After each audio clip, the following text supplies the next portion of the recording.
Containerization has gained immense popularity in this fast-growing IT world.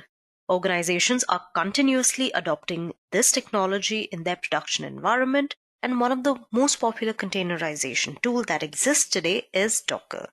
Hi all, I welcome you to this Docker tutorial session by Edureka, and I shall take this opportunity to explain Docker to you in the most simple way possible without undermining its capabilities. So in this tutorial, we're going to start out by understanding why do we need Docker, what is the requirement of a containerization tool like Docker, followed by what is Docker, in which we shall understand what is Docker, what is it designed to do, along with a very interesting case study on NASA's Land Information System framework using Docker. Next, we're going to take a look at Docker's workflow and architecture. In this section, apart from Docker's workflow, we shall talk about its components, its architecture, Docker Swarm, and Docker Compose. Followed by that, we shall look at the installation and setup of Docker on our Linux machines and a few basic Docker commands. Finally, we shall look at a hands-on session where we're going to see a basic Django app setup created from scratch and deployed with the help of Docker. And then we shall summarize and conclude the session. So since Docker is a containerization platform, it's important to understand what came before containerization, or what is the history of containerization.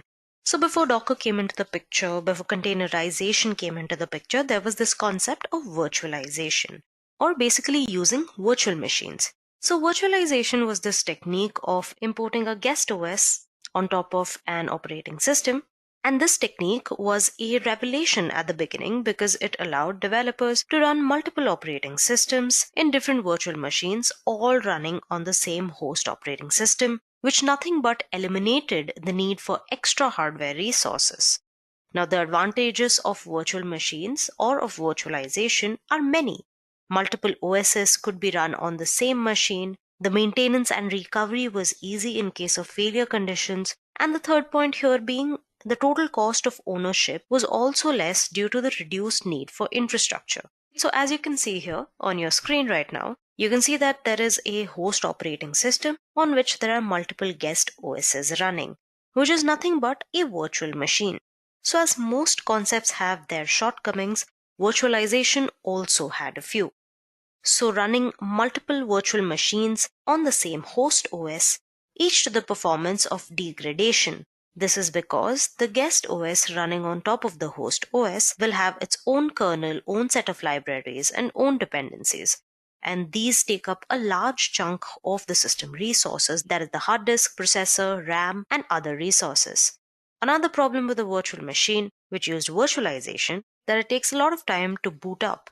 So the problem is very critical in case of real-time applications, so these drawbacks were always there.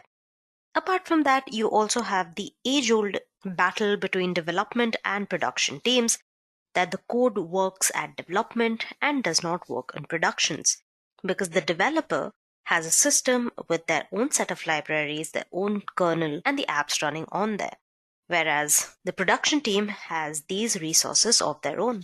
So this is a problem that you can blame upon the difference in the computing environment. A code that runs on the developer's system might not run on someone else's computer. So this led to a new technique called containerization. Basically, a container brings virtualization to the OS level. While virtualization brings abstraction to the hardware, containerization brings abstraction to the OS. So what you might notice here is containerization is basically virtualization, but it's more efficient because there is no guest OS here. It utilizes a host's operating system, shares relevant public libraries and resources when needed, and unlike virtual machines, the application-specific libraries and binaries of containers run on the host kernel. So each app has its own set of libraries and binaries in its own little container, which makes processing and execution extremely fast. Even if you have to boost a process, it takes only a fraction of a second, because in case of containerization, all the containers share only the host operating system, but hold all their application-related binaries and libraries in themselves. They are lightweight and faster than virtual machines.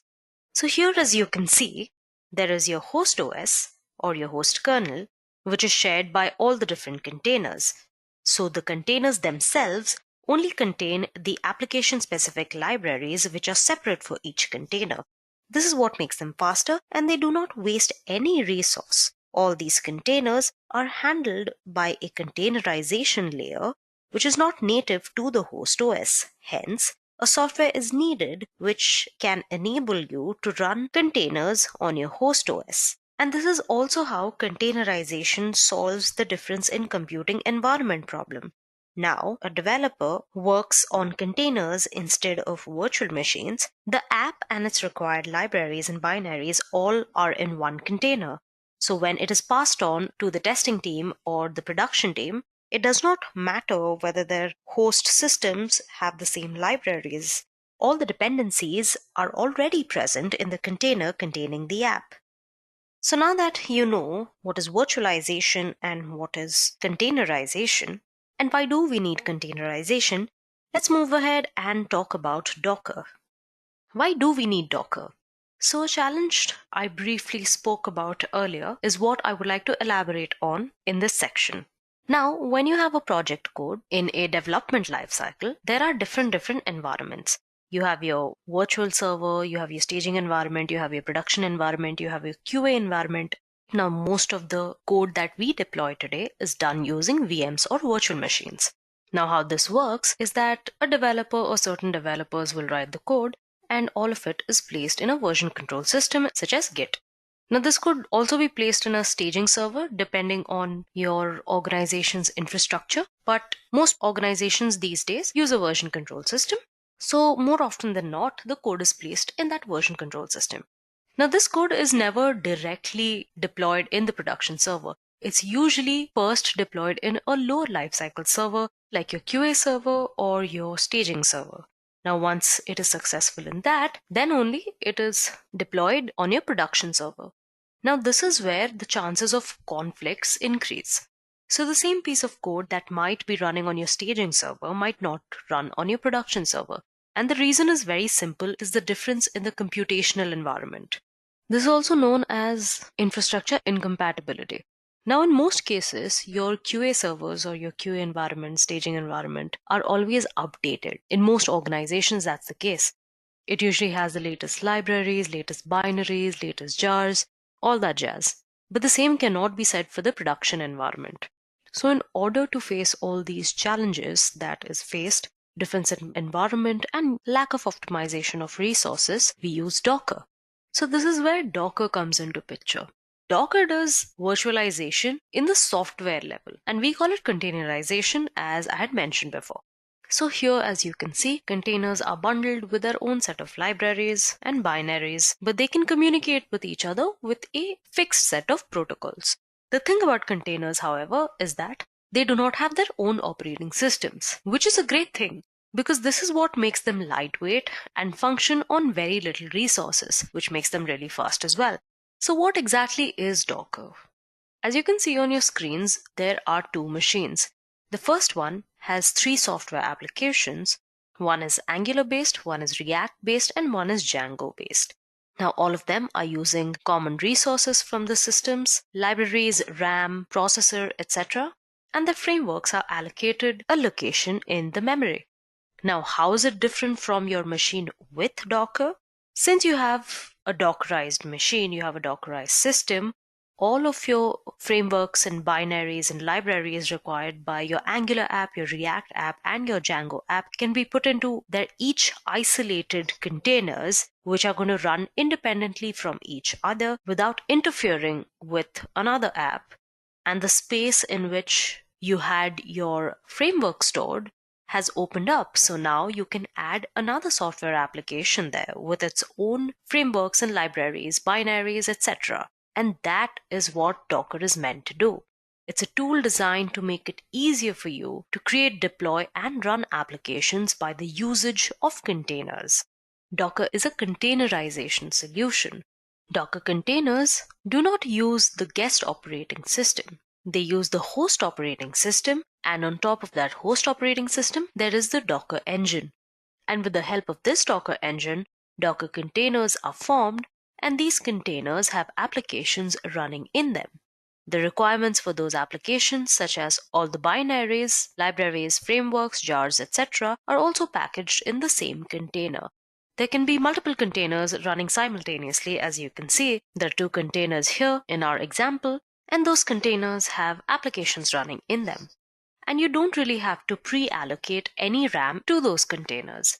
These containers allow a developer to package an application with all its parts, all its needs, and then you can deploy it as one whole package.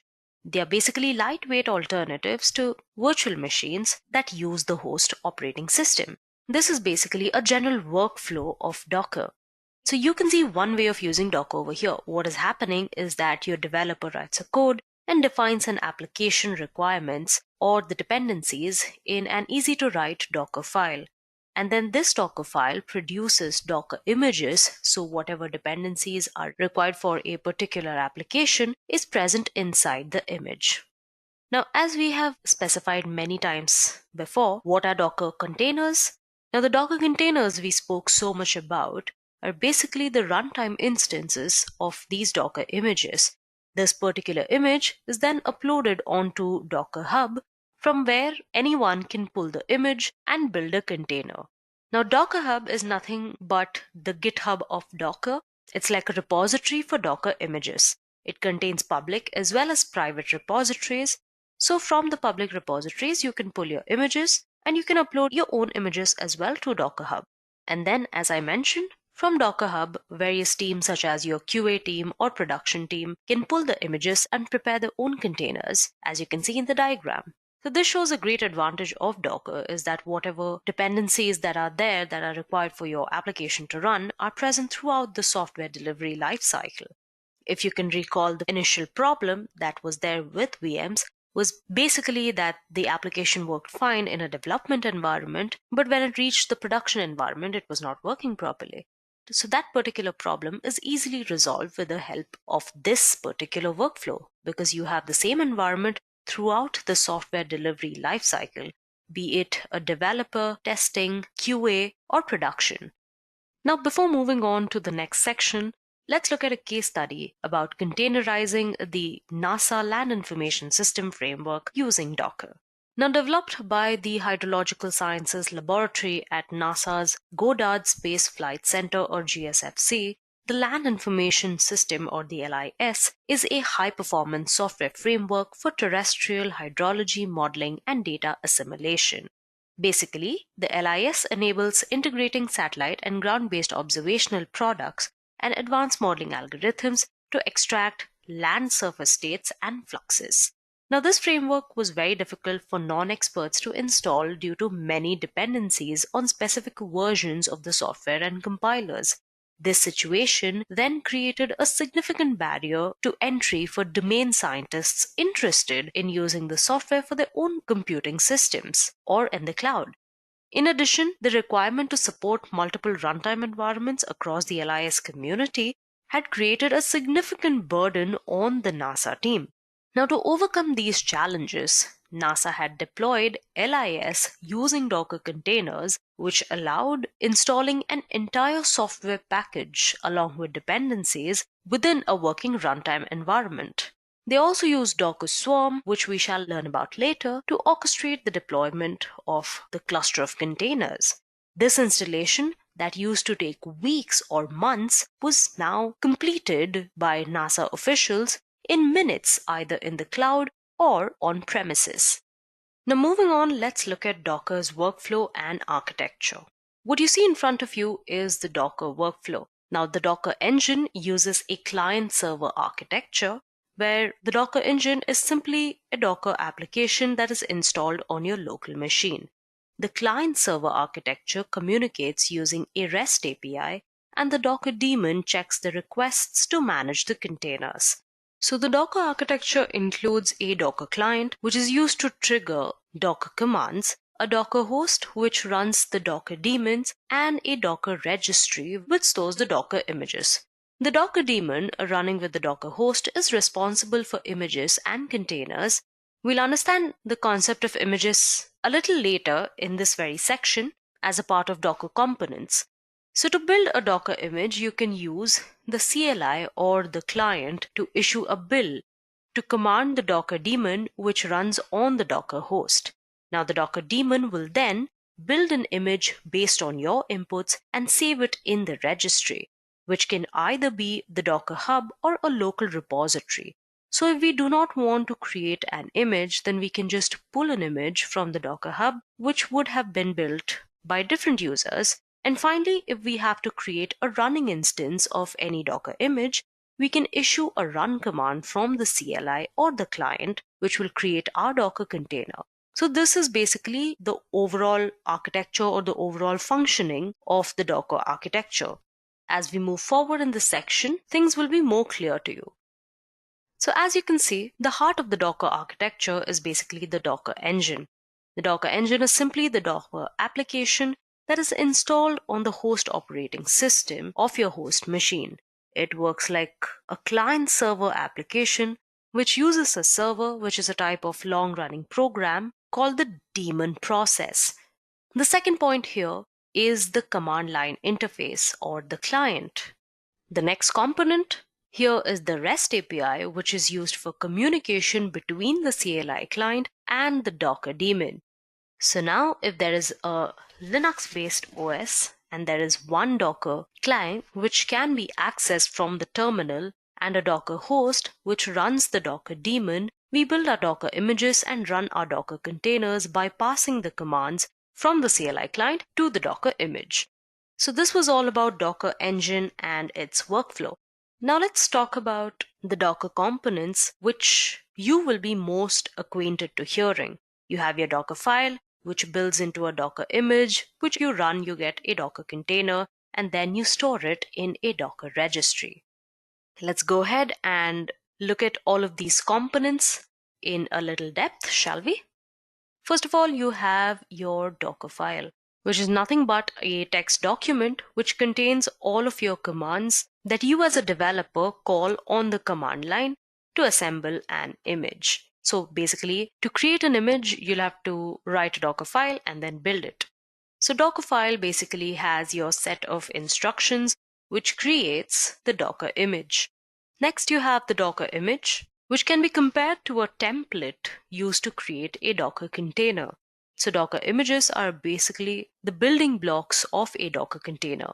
These Docker images are created using the build command, and these are read-only templates. You can then store them, as I had mentioned before, in your Docker Hub or your local registry. Next, after building your Docker image, what you get is a Docker container, and these are read-only templates. You can then go ahead and store them in Docker Hub or your local registry, as I had mentioned before. Docker lets you create and share software through Docker images, and you also don't have to worry about whether your computer can run a software in a Docker image, because a Docker container is always there to run it. So in case of Docker images, you can use a ready-made Docker image from the Docker Hub or create a new image as per your own requirements to run in a container. With that, let's move on to the next component, which is a Docker container. So the Docker containers are the ready applications created from Docker images. It's the running instance of a Docker image, and this Docker container holds the entire package needed to run this Docker application. So a Docker container happens to be the ultimate utility of Docker, and hence this is the part of Docker which is most popular and most widely used. So if you talk about the applications, every application is run inside a container. So it is an isolated application platform that contains all you need to run an application built from one or more images. So finally, let's move on to Docker registry, which is a storage component for the Docker images. Now this is where the Docker images are stored, which could either be a user's local repository or a public repository like the Docker Hub, which allows multiple users to collaborate building an application even with multiple teams within the same organization who exchange or share containers by uploading them to the Docker Hub. It helps you control where your images are being stored and integrates your image storage with your in-house development workflow as well. Now, Docker Hub, as I mentioned before, is Docker's very own cloud repository, which is similar to GitHub, which is kind of like GitHub but for Docker images. Hope you guys are with me so far. With this, we have seen the architecture and components of Docker. So now we are going to talk about two other components of Docker, Docker Compose and Docker Swarm. So first of all, let's start with Docker Compose. Now, Docker Compose is a tool for defining and running multi-container Docker applications, which basically means you can run different or multiple containers as a single service. The containers are still isolated, but they can interact with each other using a YAML file, which is used to configure your application's services. And then with a single command, Docker Compose up, you can create and start all the services from your configuration. A great example of this would be a microservice such as a shopping app. So for example, you can take any online retail store's app. It could be Amazon, it could be Flipkart, it could be Agio. And the idea behind an app like this is that it's a microservice app, which basically means it has multiple services in one big application. So all of these services individually are easier to build and maintain, and when one service is failing, the entire app is not down. So a retail app like Amazon or Myntra or Flipkart or any app of your choice, it'll have multiple services, like it'll have a login account, it'll have your product catalog service, it'll have a shopping cart service and a checkout service, and this is just the bare minimum. And each of these services could be scaled up or down in their own container, tested and built and fixed in their own isolated containers without interfering with any other service in that entire application. So using something like Docker Compose, you can connect all of these isolated containers as a single service. All right? And the next thing I want to talk about is Docker Swarm. Now, Docker Swarm is a service which allows you to create and manage a group of either physical or virtual machines or nodes and schedule containers. Each of the nodes is a daemon which interacts with others using the Docker API. Docker Swarm is basically a technique to create and maintain a cluster of different Docker engines. Services deployed in any node can be accessed on other nodes in the same cluster. It allows for high availability of services, auto-load balancing, decentralization of access, easy upscaling and downscaling of deployments, and rolling updates. So basically how it works is that your manager nodes know the status of all the working nodes in a cluster. Your worker nodes then accept tasks sent from the manager node. There is an agent assigned to every single node to give its task updates to the manager. And finally, the workers communicate with the manager using an API over the HTTP protocol. And that is how a Docker Swarm works. Basically, Docker Swarm is an orchestration management tool that runs on Docker applications. It helps you end users in creating and deploying a cluster of Docker nodes. Each node of a Docker Swarm is a Docker daemon, and all the Docker daemons interact using the Docker API. And each container within the swarm can be deployed and accessed by other nodes of the same cluster. So if you consider an environment having Docker containers, if one of the container fails, we can use the swarm to correct that failure. Docker Swarm can reschedule containers on node failures, and the swarm node also has a backup folder which we can use to restore the data onto a new swarm. So with that, we have come to an end to the workflow and architecture of Docker. So now I'm sure all of you might be eager for actually doing something on Docker. So let's go ahead and install Docker. So here are the steps to install Docker on Ubuntu, on your Linux systems, on your Ubuntu systems. You will be using the command sudo apt install docker.io on your Ubuntu systems to install Docker on your system. So let's go ahead and start up with the installation. Today I am using the Ubuntu distribution running on my Oracle VM VirtualBox. So we're going to start out by updating. So sudo apt update. and this might take a little bit time, so kindly be patient.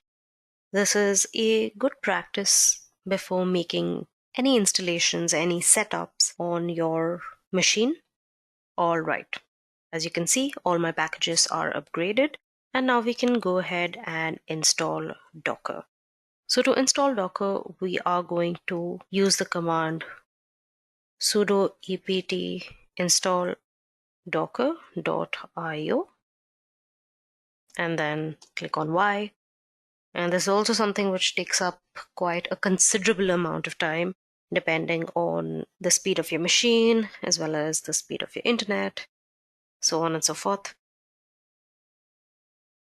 Now understand, this is just one way of doing this, and this is the method I am most comfortable with, and that's why this is the method I will be demonstrating here. There are 2-3 other methods through which you can download Docker on your machine.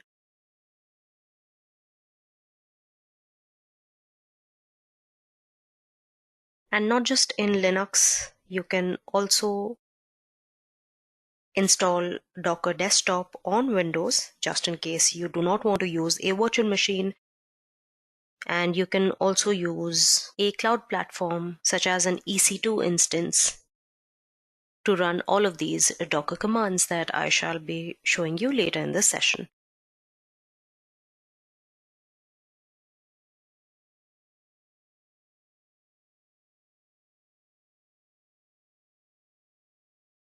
So now we are going to start and enable Docker using sudo systemctl.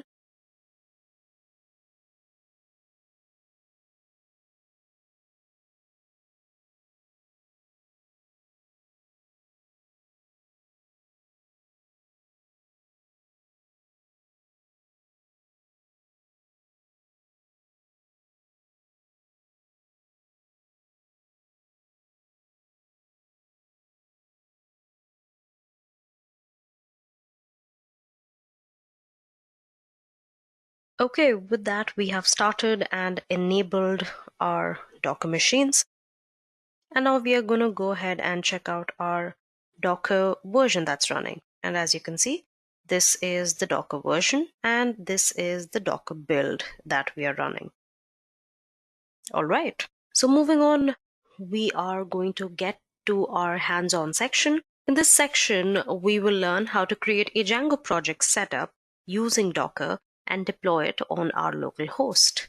For that, remember, you need to have a GitHub account and Docker installed on your machine, just the way I showed you right now.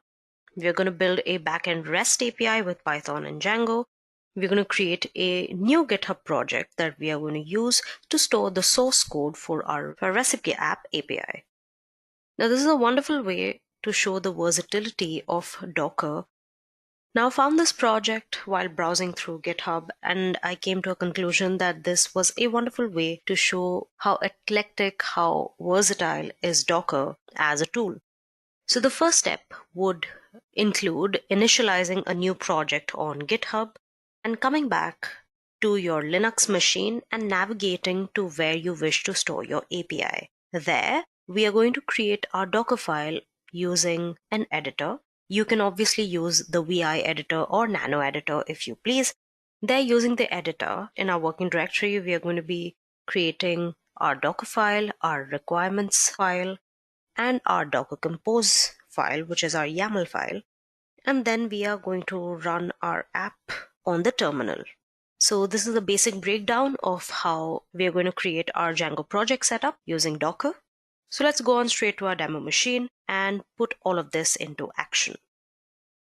So we are going to navigate to GitHub and we are going to create a new public project or repository on GitHub. So let's create a new repository and let's call it Docker Demo API app.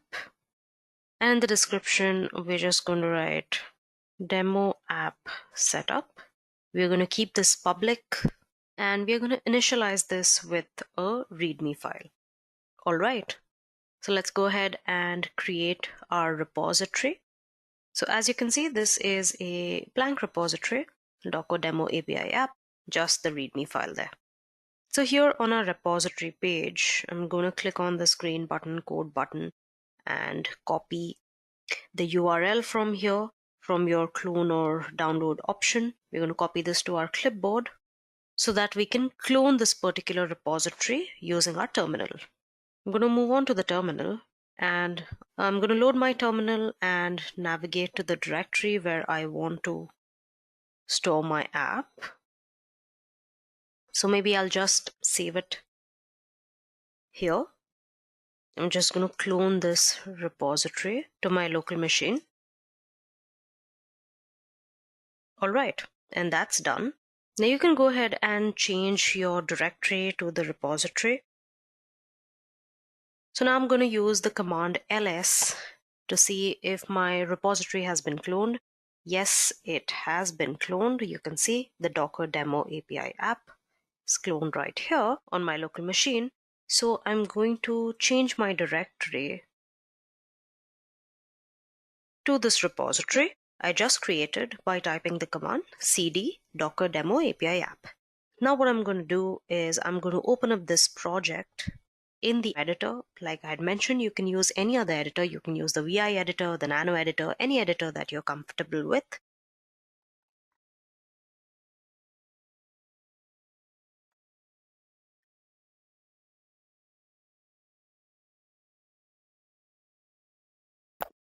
So now I'm going to clear all of this. And I'm going to use the Nano editor to create the Docker file first.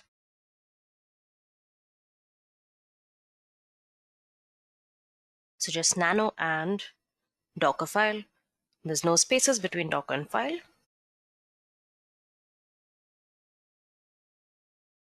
And I am going to put in this code over here. All right. So this is my Docker file. So the first line of the Docker file is the image that you're going to inherit your Docker file from. With Docker, you can basically build images on top of other images. The benefit of this is that you can find an image that has pretty much everything that you need for your project. So you can just add customized bits that you need just for your specifications. So we are going to create our Docker file from Python 3.7 Alpine image. Now you can find this if you head over to the Docker Hub. You can find a list of available images that you can use to base your project off of. If you search for Python, it'll take you to a list of items where you can choose this one. So we're going to use the 3.7 Alpine image. So what it is that it's basically a lightweight version of Docker, and that's what Alpine means, and it runs Python 3.7. And the next line is optional. It's usually a maintainer line, but it's useful just to know who is maintaining the project. So I'm going to leave that one out, but you can go ahead and put in your maintainer line. You can put your name or your company's name, whatever name you basically use to keep track to show that who is maintaining this Docker image. Next, we are going to set the Python unbuffered environment variable, the way you set unbuffered environment variable. Now, the way you set an environment variable in a Docker build file is that you type env and then the environment variable that you want to set. We're going to set one called Python, and it's got to be in all capitals, unbuffered, and then we're going to set it to 1. So what this does is that it tells Python to run in the unbuffered mode, which is the recommended mode when running Python within Docker containers. The reason for this is that it doesn't allow Python to buffer the outputs. It just prints them directly and then avoids some complications and things like that. So when you're running your Python application, we are going to install our dependencies. We are going to store our dependencies in a requirements.txt list or file, which we are going to create in a moment. So that what we need to do here is we need to copy our requirements.txt file. And what this does is it says copy from the directory adjacent to the Docker file copy. So we're going to copy the requirements.txt file. Further, we're going to copy it on the Docker image, which is what this /requirement.txt file means. Next, we're going to run pip install. our / requirements.txt. So what this does is that it takes the requirements that we have just copied and installs it using pip into your Docker image. Next, we're going to make a directory within our Docker image that we can use to store our application source code. So you have your run mkdir / app all in lowercase. And below that, we are going to type workdir / app. And below that, we are going to type copy./app /app. What this does is it creates an empty folder in our Docker image called / app at this location. And then it switches to that as the default directory. So any application we've run using our Docker container will run starting from this particular location, unless we specify otherwise, of course. Next, what it does is that it copies from our local machine the app folder to the app folder that we have just created on our image. This allows us to take the code that we created in our project here and copy it to our Docker image. So here we have run add user -D and user. And finally, we are going to switch to that user by typing user. Now this might be a little confusing because I've added the username user for our user, but what this command means is that it says add user, which creates a user. User -D says create a user that is going to be used for running applications only. So not for basically having a home directory that someone will log in. It's going to be used simply to run our processes from our particular project. Finally, this user switches Docker to the user that we've just created. The reason we do this is for security purposes. If you don't do this, then the image will run our application using the root account, which is not recommended, because that means if someone compromises our application, they can have the root access to the whole image and they can go ahead and do other malicious things. Whereas if you create a separate user just for the application, then that kind of limits the scope that the attacker would have within our Docker container. All right, so we can go ahead and we can save this file and move ahead to creating our requirements file.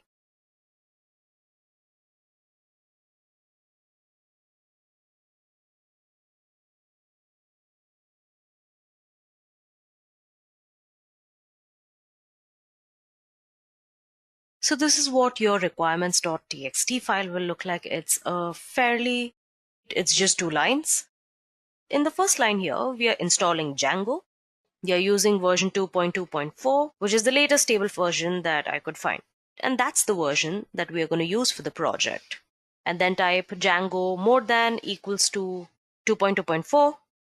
So basically what it says is that install Django that is equal to or higher than this particular version. And we do this to take the minor version, which is the last number, and make sure that we install the latest available version, because typically it's the version that has the security features and security fixes and things like that. But it typically doesn't have breaking changes, so we can be confident that our application, when we rebuild our Docker image, will have the latest security patches, even if it does not have the latest version. Okay, in the next line, we're going to install the Django REST framework. So we are using 3.9.0. And in the same way, which we did with Django, we are going to make the install one less than 3.10.0 to get the latest version of 3.9, which is whatever is the latest minor version at the time we build our project. So now we're going to go ahead and save this file as well. Now what we're going to do is we're going to go ahead and create an empty directory called app here for our Docker file to call, because when our Docker file will run and it's going to ask for an app folder, we're not going to have one, then we're going to face issues. So now if I do an ls here, you see we have a Docker file, we have our requirements file, and we have our app folder. Now understand why this is required for our Docker file for us to build it now. So now if you try to copy it without the app folder actually existing, it will give you an error. So now we can go ahead and build our Docker image. So we are already at our terminal. If you're not on your terminal, you can load up your terminal. And if you're on Windows, it'll be your command prompt. Let's make sure that you navigate to your project folder, which I am already at. And then I'm going to type docker build dot.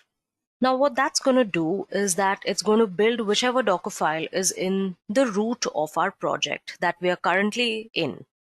The reason we call it Docker file in the first place is because it's the standard convention that Docker uses to identify the Docker file within our project.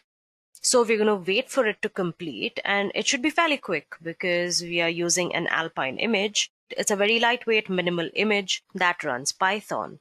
That's how we create a Docker file for our project. And go ahead and create our Docker Compose configuration for our project. So we're going to use Docker Compose as a tool to allow us run our Docker image easily from our project location. So it allows us to easily manage the different services that make up for our project. So for example, one service might be the Python application that we run. Another service might be a database, for example. So let's go ahead and create the Docker Compose file for our project. So nano docker compose dot YAML or YML.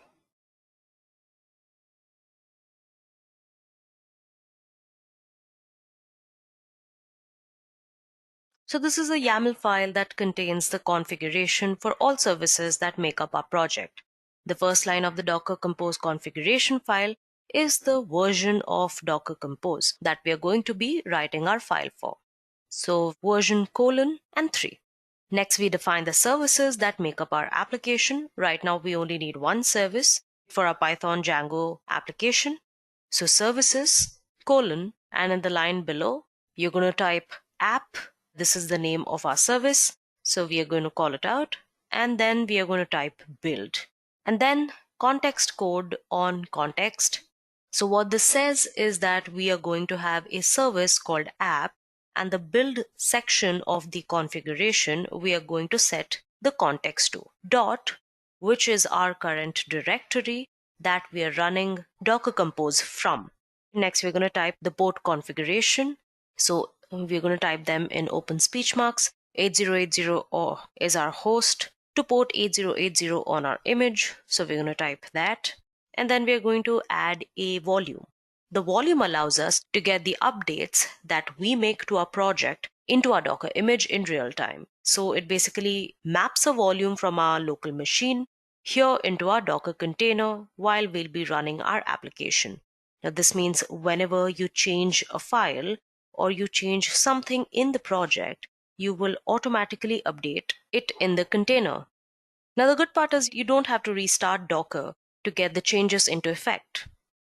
So then you have a /app /app. So what this does is it maps the app directory, which we have here in our project. And this it maps to the app directory in our Docker image. Then you have the command to run your application in your Docker container. So just make sure that the indentation is one indent from where your command starts, and then you type the command. So we're going to use to run our application be sh-c. This means we are going to run the command using the shell, the Python manage py run server. Then we're going to run the server on our local host at port 8080. So this will run the Django development server available on all IP addresses that run on the Docker container. And it's going to run on port 8080, which is going to be mapped through the POS configuration on our local machine so we can run our application. So again, we are going to move on to our terminal and build the Docker Compose file. And what this does is it will build our image using the Docker Compose configuration, and this should not take too much time. So if we're going to build our Docker file,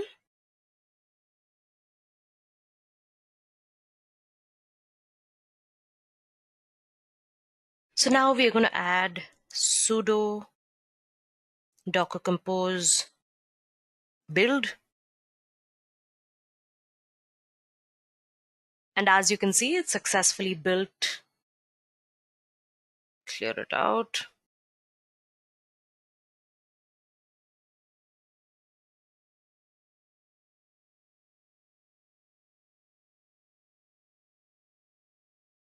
So now we're going to use Docker Compose to create the project files for our application. And for that, you can either log in as super user or just type sudo.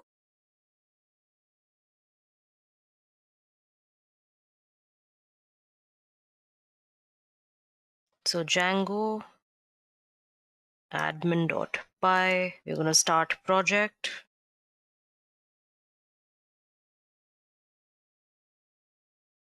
Now, after running the command, you will realize that if you go into your empty app folder, which was the folder that you created initially, and list out, it's not empty anymore. It has another app folder in it, which contains all of our app setup. I will show you. There you go. You have these files, 1, 2, 3, 4, 5 Python files, which is basically your Django app's entire setup, and all of this Docker created and set it up for you. So a teensy little detail, let's just open up our settings.py file, and we're going to go down to allowed hosts, and just in case it's empty between the close brackets, you can go ahead and add your local host or put in the asterisk, which allows all hosts. All right, so I'm just going to do that, and then I'm going to go back. And now all we have to do is deploy the application through your terminal. So we're going to go sudo docker compose up.